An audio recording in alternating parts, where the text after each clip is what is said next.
शाहनवाज हुसैन ने कहा कि इस चुनाव में हम लोग गर्दा उड़ा देंगे। एनडीए अपराध और अपराधी से समझौता करने वाली नहीं। बिहार में अपराध और अपराधियों से समझौता करने वाली एनडीए सरकार नहीं है। अपराधियों को सजा दी जा रही है। बिहार पुलिस एनकाउंटर करने में सक्षम, कई एनकाउंटर भी हुए हैं। एनडीए की सरकार भारी मत से विधानसभा चुनाव में सामने आ रही है। हमारे कार्यों से विपक्षी दल पूरा डरा हुआ है। सैयद शाहनवाज हुसैन विपक्षी दल पर जमकर निशाना साधते हुए कहा कि विधानसभा चुनाव नजदीक है और जनता का रुख एनडीए की तरफ है। भारतीय जनता पार्टी के कार्यों और आम जन में सहयोग के कारण विपक्षी दल डरी हुई। इस चुनाव में हम गर्दा उड़ा देंगे। हमारे बीजेपी के प्रदेश अध्यक्ष दिलीप जायसवाल एक बेहतर और एक अच्छी नेता है और उनकी सुर्खियां और लोकप्रियता से विरोधी दल के लोग डरे हुए हैं। वहीं राष्ट्रीय प्रवक्ता सैयद शाहनवाज हुसैन जन स्वराज के सुप्रीमो प्रशांत किशोर पर जमकर निशाना साधते हुए कहा कि बिहार में प्रतिभा और कौशल के बल पर बिहार के लोगों को देश विदेश में नौकरी मिलती है और वो कहते हैं कि बिहार के लोग बाहर क्यों जाते हैं। बिहार के लोगों की प्रतिभा से उन्हें दुनिया समझती है और जानती है कि अपने दम और मेहनत पर बिहार के लोग देश ही नहीं विदेशों में भी जा रहे हैं। अब तो चांद पर भी जाने लग गए हैं। ये तो बहुत गर्व की बात होनी चाहिए। इसमें परेशानी किस बात की है? जन स्वराज और राजद के लोगों को यह कभी नहीं दिखता है। राजद के लोग और जन स्वराज के लोगों की बिहार में ग्रेन बेस्ड इंटरनल आधारित उद्योग कभी भी नहीं दिखाई देती है। उन्हें यह कभी नहीं दिखता है कि बिहार में लोगों को यहाँ रोजगार मिल रहा है और तो और यहाँ लाखों लोग को रोजगार मिला है। आइए आपको दिखाते हैं न्यूज़ 12 बिहार के संवाददाता मेहंदी अब्बास की खास रिपोर्ट। सम्राट चौधरी विजय सिन्हा जी को, पूरी कैबिनेट को, विजेंद्र यादव जी जो बिजली मंत्री हैं उनको बहुत बधाई देते हैं कि 125 यूनिट बिजली बिहार की आवाम को दिया है। खुशी की लहर दौड़ गई है। पिछले कैबिनेट में ही मुजफ्फरपुर का बाईपास पास कर दिया और भागलपुर का भी, मुंगेर से लेकर सबौर तक। मोबाइल बंद कर लीजिए, घंटी अच्छी है। मुंगेर से सबौर तक 10,000 करोड़ का गंगा पथ पास किया। ये गेम चेंजर है।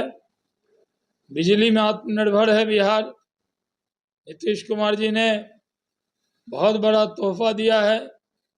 बिहार की जनता नीतीश कुमार जी को साधुवाद देती है, उनको कभी भी भूलेगी नहीं। अभी उन्होंने पेंशन को 400 से 1100 किया। अभी बहुत सारे प्रोजेक्ट किए और बिजली भी 125 यूनिट दे दी है। प्रधानमंत्री नरेंद्र मोदी जी 18 तारीख को मोतिहारी में आ रहे हैं। इसी इलाके में, बगल में, आने से पहले ही खुशी की लहर दौड़ गई।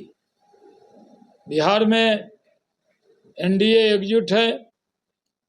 बिहार का चुनाव नीतीश कुमार के नेतृत्व में भारतीय जनता पार्टी, जेडीयू, मांझी जी की पार्टी, कुशवाहा जी की पार्टी और चिराग पासवान जी की पार्टी मिलकर लड़ेगी और जीतेगी। बिहार में तो जो है राज्यपाल से मुलाकात करके निकले हैं, उसके बाद जो है राष्ट्रपति शासन लगाने की मांग किया है। कल ही राज्यपाल से विवेक जी मिले हैं, देवांशु जी मिले हैं और हमारे कई नेता मिले हैं। हम भी परसों राज्यपाल जी से मिले। राज्यपाल जी से आप मिलना चाहेंगे? पब्लिक गवर्नर है, जनता के राज्यपाल है, उनसे मिलके राजनीति न करें। एक और है कि पारस हॉस्पिटल्स में घुसकर गोली मार दिया गया है, तो कहीं ना कहीं अपराधी जो है बेलगाम होते जा रहे हैं बिहार में। अपराध और अपराधियों से एनडीए की सरकार ने कभी समझौता नहीं किया। 14 करोड़ का बिहारियों का आबादी है, जिसमें कुछ लोग बाहर रहते हैं। हर बिहार की सुरक्षा का, बिहारी का सुरक्षा का जिम्मा हम लोगों के पास है। कहीं आपसी विवाद को लेकर हत्या हुई तो ये एक विषय अलग है, लेकिन कोई ऑर्गेनाइज अपराधी पहले नहीं चलता था। एक से एक बॉस होता था चौराहे का। अब कोई बॉस है? कोई गैंग चलता है? हाँ, अब कोई जमीन विवाद को लेके या अन्य विवाद को लेके गोली चल जाती है तो उस पर भी एक्शन होगा। अपराध और अपराधी बख्शे नहीं जाएंगे।